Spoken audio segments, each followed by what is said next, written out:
Right, if you got all that down, now it's time for part two. And part two is going to be really important, and it's about the timings of these notes. So I am going to use a 2-3 slide on string number 3 in a roll, and I want you to listen out for if you can hear any differences. So listen out for this.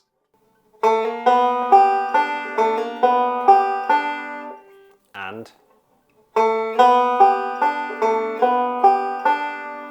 really tricky. Let's try once more.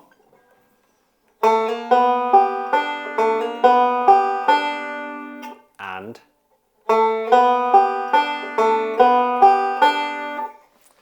right, well, they are two different timings. So with ornamentation and these techniques, you're generally going to get them over 3 different timings. Some you'll see a lot more than the other, but you're going to get them over quarter notes, 8th notes, or 16th notes. And let's deal with the quarter note first, because that's the slowest one, right? So a quarter note, so that's going to be in the count of 1, 2, 3, 4 in our measure. So we're going to play, if it's going to be over the count of a full one, a full beat, so to speak, that's going to be a quarter. And that's going to be play on 1, and then your technique's going to hit on 2, if we're doing it on the first 2 notes of the bar. So with a hammer, that's an easier way to see it. I'm going to play on beat 1, hammer on beat 2. 1, 2. So if we had 2 notes in, just on 5 and 1, to make sure that we can build it into a bit of a sort of roll, we can go 1, 2, 3, 4. Right? You might recognise it from Cripple Creek in one way. Have a think of Cripple Creek. That's where you see this technique quite often. It's when it goes between bars, and we'll be playing on beat 4 of the bar before, and then sliding or hammering into beat 1 of that next bar. So Cripple Creek would go 4, 1.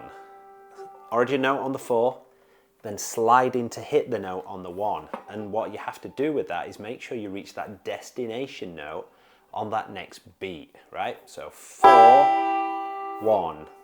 Make sure you're ending on it at that right time. Okay?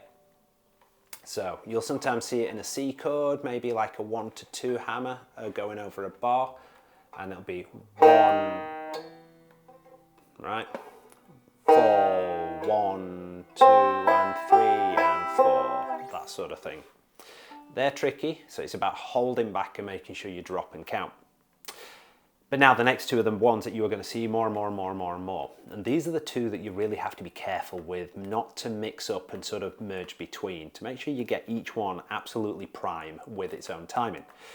And these are 8ths and 16ths. So let's take a moment and just count a bar in 8th notes. 1 and 2 and 3 and 4 and.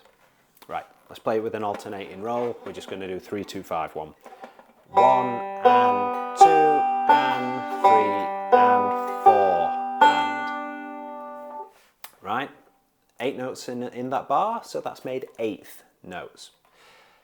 If you see an 8th note timing, what you're going to see is that your note finishes generally underneath another pick note, something like that, right?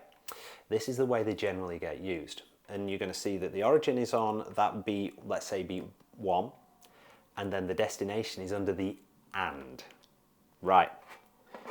But we're also picking under the and as well, quite often. But let's take the picking out. So let's do a 2 to 4 slide on string 3, and we'll play on 1, slide on and then we'll fill the roll in afterwards.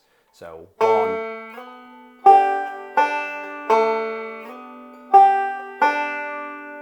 You hear that? 1, slide on the and, 2 and 3 and 4 and 1 and. Yeah? So that is an 8th note timing.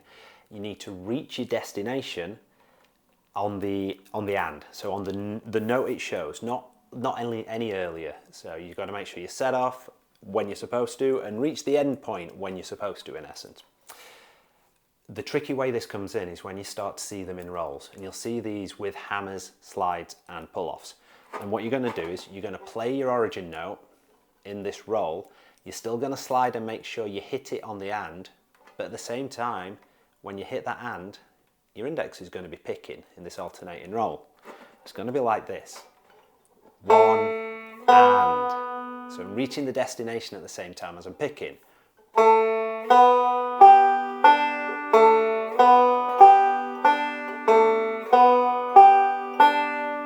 It's a really subtle, smooth sweep into that next note. Cool. I'm going to play one with just the timing and then one with the extra pick note on that index. Right, so have a listen.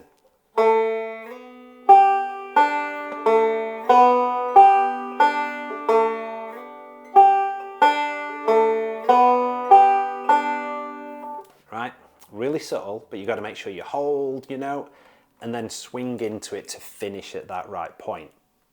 And you do see that with hammer-ons. So we'll do an open to 2 on that same roll, and we'll go 1 and 2 and. So.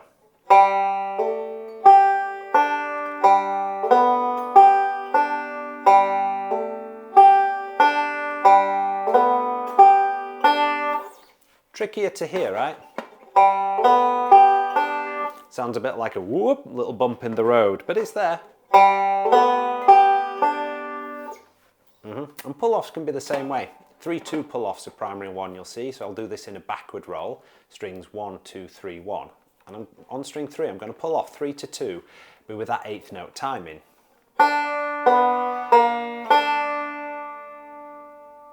So it kind of delays on that 3rd fret and pulls off to that 2nd when I'm picking that last note. But it's in there. You hear that? Yeah.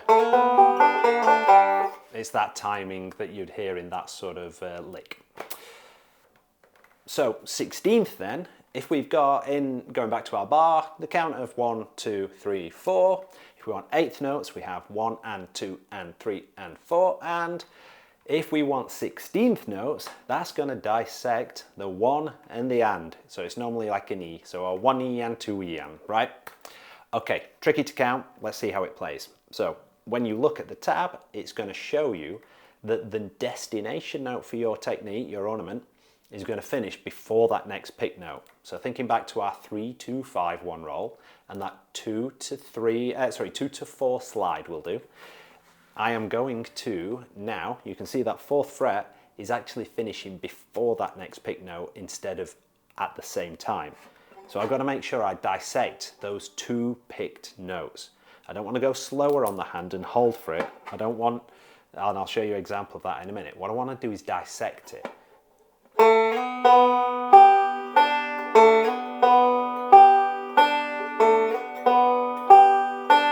You're getting distinct steps there. Ba ba ba da da.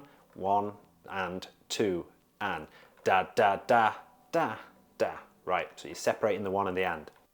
And that timing you can then use for hammers, slides and pull-offs. So examples of that 16th note timing in the roll will be.